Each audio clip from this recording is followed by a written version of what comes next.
At this very moment, as you hear these words, billions of people around the planet are experiencing something that has never happened before in human history.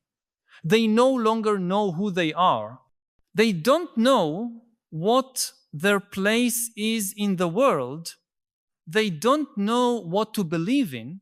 They don't know where they're going. And most terrifying of all, they don't know if any of this matters. For the first time since we descended from the trees in the African savannas, our species has completely lost its way. We haven't just lost some references or traditions, as happened in other periods of transition. We've lost the very ability to create a reliable map of reality. It's as if all of humanity had awakened in an infinite labyrinth where the walls constantly move, where maps rewrite themselves as we try to read them, and where the only certainty is that the rules we learned yesterday will be useless tomorrow. If you feel lost, if you feel that the world no longer makes sense, if you feel that all the narratives that used to give meaning to human life have become suspicious or obsolete, you're not imagining things. You're clearly perceiving an existential crisis that is simultaneously the greatest threat and the greatest opportunity our species has ever faced.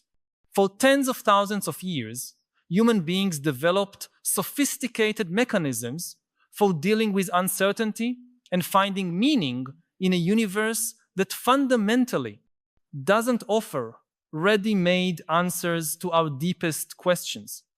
We created religions to explain our origin and destiny. We built cultures to define our values and behaviors. We established traditions to transmit wisdom across generations. We developed rituals to mark the important passages of life. All these structures functioned as existential compasses, cognitive tools that allowed us to navigate the complexity of human experience without succumbing to the mental chaos that the complete absence of direction inevitably produces. A young person in ancient Athens knew they should seek excellence through virtue. A medieval peasant knew they should serve God and their feudal lord. A worker in the Industrial Revolution knew they should work hard to improve their family's condition. Even in times of great social transformation, there were always sufficiently stable reference points for people to build coherent identities and life projects with some sense of continuity. But something fundamentally different began to happen in the last decades of the 20th century and intensified dramatically in the 2022. The transformations we are experiencing are not just traditional social, economic, or technological changes. They are changes in the very nature of human reality. Artificial intelligence is not just a new tool like the wheel or the steam engine were. It represents a fundamental alteration in the relationship between mind and matter, between what is human and what is artificial, between what is real and what is simulated. Social networks are not just new means of communication, like the telephone or radio were. They created a new dimension of human existence, where billions of people simultaneously live in multiple parallel realities, each with its own rules, values, and versions of facts. Globalization is not just an expansion of international trade, as happened in other historical periods.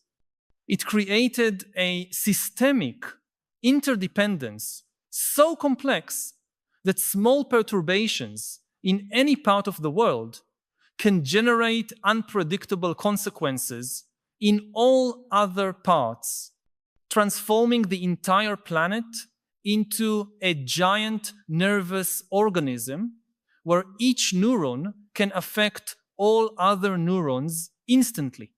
In this new context, the ancient tools for finding meaning and direction have not just become inadequate, they have become counterproductive. Trying to apply the logic of earlier eras to contemporary challenges is like trying to use a map of medieval Europe to navigate on Mars. It doesn't just not work. It actively confuses us and makes us waste even more time in conceptual dead ends. Traditional religions offer answers to questions that many people can no longer even formulate in a relevant way. Political ideologies from the 19th and 20th centuries try to solve problems that no longer exist, ignoring fundamentally new questions they can't even name adequately. Educational models prepare young people for careers that probably won't exist when they graduate, teaching skills that machines already master better than any human being ever will.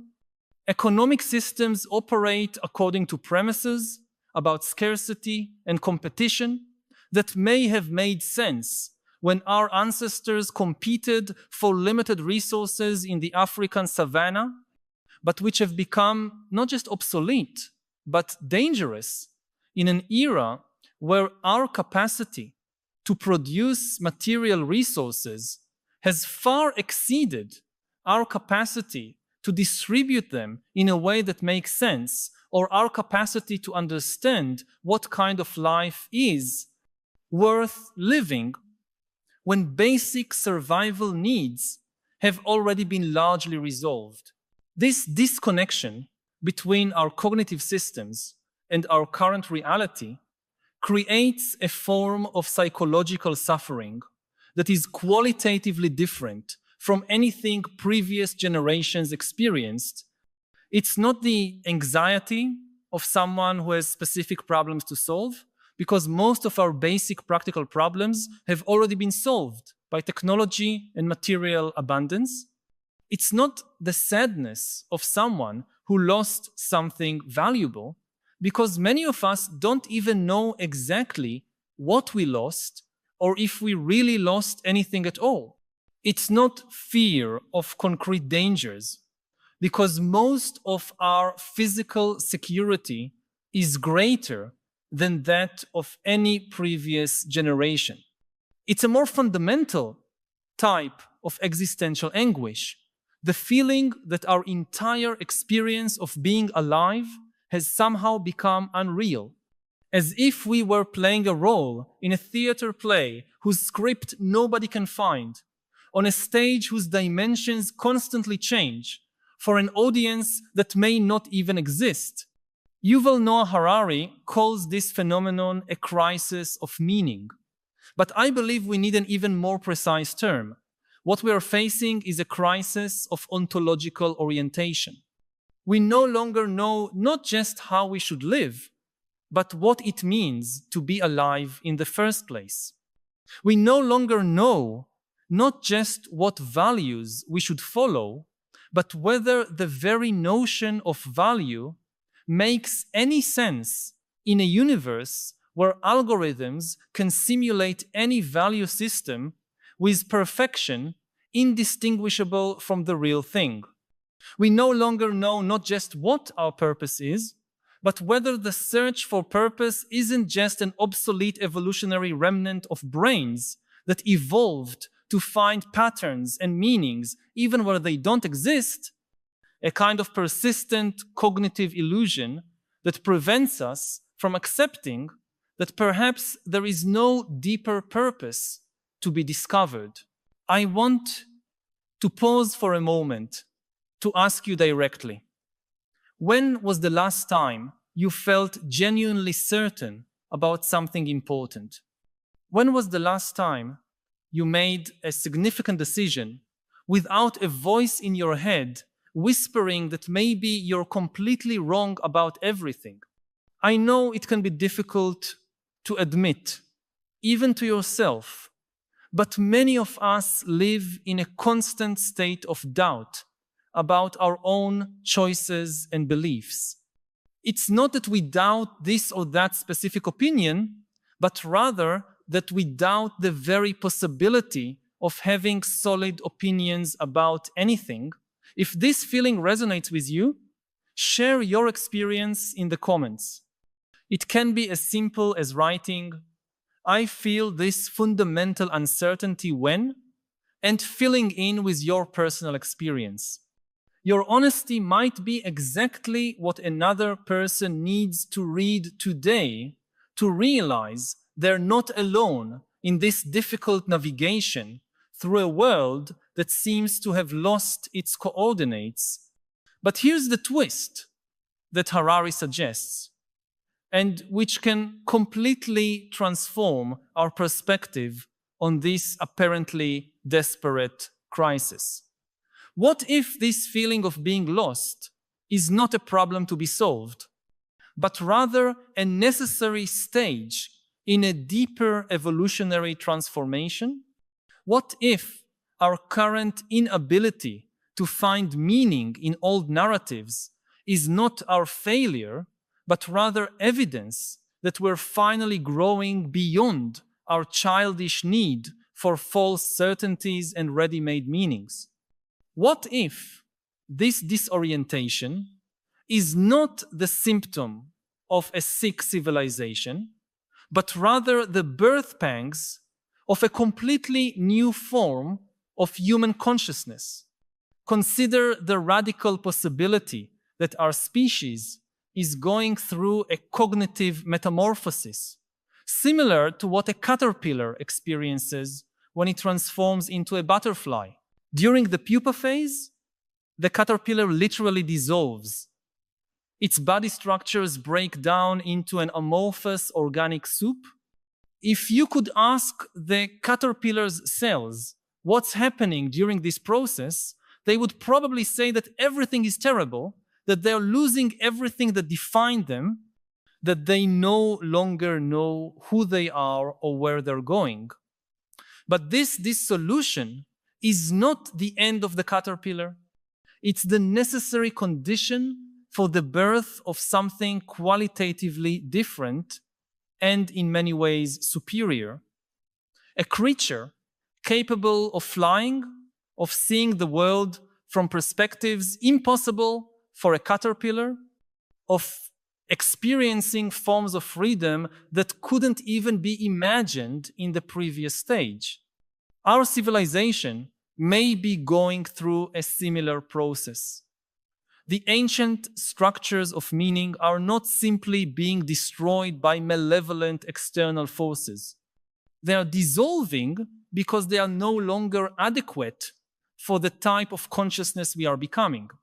A human being equipped with instant access to all information ever produced by the species, capable of communicating in real time with anyone on the planet, living in a world where machines can perform most basic cognitive tasks better than any person, can no longer find existential satisfaction in the same things that satisfied our ancestors. Not because something is wrong with us, but because we have evolved beyond those previous stages of development. This doesn't mean we should completely reject everything that came before, but it means we need to learn to relate to our traditions in a completely new way, not as absolute truths to be followed blindly, but as useful tools for certain specific situations, as partial perspectives that can offer us valuable insights without imprisoning us in limited worldviews. It's like the difference between an adult who still literally believes in Santa Claus and an adult who can appreciate the beauty and utility of the Santa Claus narrative without confusing the metaphor with physical reality. Artificial intelligence, ironically, may be forcing us to finally discover what makes human intelligence truly special. When machines can process information, recognize patterns, and even simulate creativity better than us, we are forced to look for deeper and more subtle human capabilities. Perhaps our true evolutionary advantage is not in our ability to solve logical problems or memorize information, but rather in our unique capacity to experience subjective meaning, to create beauty for the simple pleasure of creating, to love without practical reasons, to ask questions that don't have objective answers, but which are still worth asking. Social networks, despite all their obvious problems, may also be teaching us something fundamental about the fluid and constructed nature of human identity. When we can experiment with different versions of ourselves online, when we can connect with communities based on specific interests instead of just geographical proximity, when we can explore aspects of our personality that perhaps never had space to emerge in the more rigid social structures of the past, we discover that identity is not something fixed that we possess, but rather something dynamic that we continuously create. This can be scary for those who were taught to believe they should have a stable and consistent true self. But it can be liberating for those who learn to see identity and fluidity not as confusion, but as creative flexibility. Globalization, with all its complexity and interdependence, may be forcing us to develop a type of planetary consciousness that transcends the tribal limits that defined human experience for most of our history. When events on the other side of the world directly affect our daily life, when problems like climate change or pandemics can only be solved through global cooperation, when our economy depends on supply chains that connect hundreds of countries, we are forced to expand our capacity for empathy and our understanding of responsibility beyond the narrow circles of family, tribe, or nation. This can be overwhelming for brains that evolved to worry mainly about small and stable groups. But it may be preparing us to truly become a conscious planetary species. What Harari offers us is not a simple solution to our collective sense of being lost, but rather a radical shift in perspective about what it means to be lost in the first place. Instead of seeing our current disorientation as evidence that something terrible is happening to us, we can begin to see it as evidence that something extraordinary is happening through us. Instead of trying desperately to return to a past that offered more certainty, we can learn to navigate a present that offers more possibility.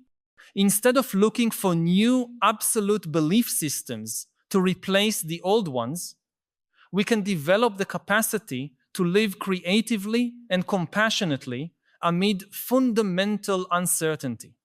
This requires a completely new type of courage, not the heroic courage to fight against external enemies, but the contemplative courage to face the truth that we may never find definitive answers to our deepest questions, and that perhaps this is not a problem, but rather the natural condition of a consciousness sophisticated enough to ask interesting questions. It's the courage to find beauty in the search itself, meaning in the very process of questioning, purpose in the very capacity to imagine different possibilities for what human life can become. If these reflections have touched something you've been feeling, but perhaps haven't found words to express, know that you are not alone. By subscribing to the channel, you will connect with a growing community of people who share your concerns and your desire for a deeper understanding of the philosophical challenges of our time. Each week, we meet here to explore together the great questions that define our era and to seek not just understanding, but also wiser ways to live amid the transformations we are witnessing. This is not just a channel, but a space for dialogue and collective growth. Join us in this continuous journey. Subscribe so we can continue this essential conversation about how to live with more wisdom and purpose in a world that often leaves us disoriented and divided. Harari's response to those who feel lost in 2026 is not a detailed map that tells us exactly where to go. It's something much more valuable. The understanding that being lost can be paradoxically exactly where we need to be to discover who we really are and who we can become. Our current disorientation is not the end of the human story. It's the beginning of a completely new chapter, one we don't yet know how to write, but which we have the extraordinary privilege of helping to create. And perhaps, in the end, the only direction that really matters is the willingness to keep walking with curiosity and compassion, even when we don't know where the path leads. Most information in the world is junk. In just a word or two, explain why modern AI might destroy democracy. The key issue is that democracy is based on trust, whereas dictatorship is based on terror. This extremely cynical view of humans is not true. What you've done in your recent book, Nexus. The book is about the history of information. To offer a different lens for information. Information isn't truth. It's not a question of helpful or dangerous. It's the magnitude of the change. We need more boring politicians, for instance. For sure. Suffering is the rejection of reality. One of the last stories that still connects everybody is the story of money. This whole problem becomes much greater with AI. AIs can make decisions. They are not just tools in our hands, they are agents creating new realities.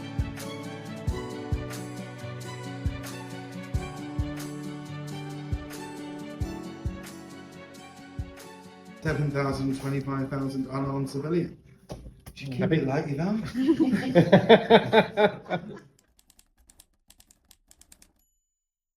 Since the Islamic Revolution in 1979, they had the hijab laws, which says that every woman, when she goes out, walking or even driving in her private car, she must wear the hijab. And until today, the regime had difficulty enforcing the hijab laws because they didn't have, millions of police officers that you can place on every street. A police officer, if a woman drives without a headscarf, immediately she's arrested and fined or whatever.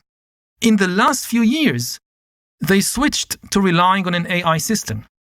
Iran is now crisscrossed by surveillance cameras with facial recognition software, which recognizes automatically if in the car that just passed by the camera, the facial recognition software can identify that this is a woman, not a man, and she's not wearing the hijab, and identify her identity, find her phone number, and within half a second, they send her an SMS message saying, you broke the hijab law, your car is impounded. And it's not like there is a report that goes to the court and some human judge goes over the data and decides what to do. The AI immediately decides, okay, the car is confiscated. We are going to see AI changing even things like religion. Religions which are based on texts, like Judaism, Islam, and Christianity, they give ultimate authority to the text, not to any human being. Now, until today, humans were nevertheless the main authority in these religions because the texts could not speak. The Bible could not interpret itself. The Bible could not answer your questions, so you needed a human being as an intermediary. What happens when you have an AI text that can speak for itself? No Jewish rabbi can know all the texts of Judaism because there are too many of them. For the first time in history, there is something on the planet that is able to remember every single word in every writing of every rabbi in the last 2,000 years and talk back to you and explain and defend its views.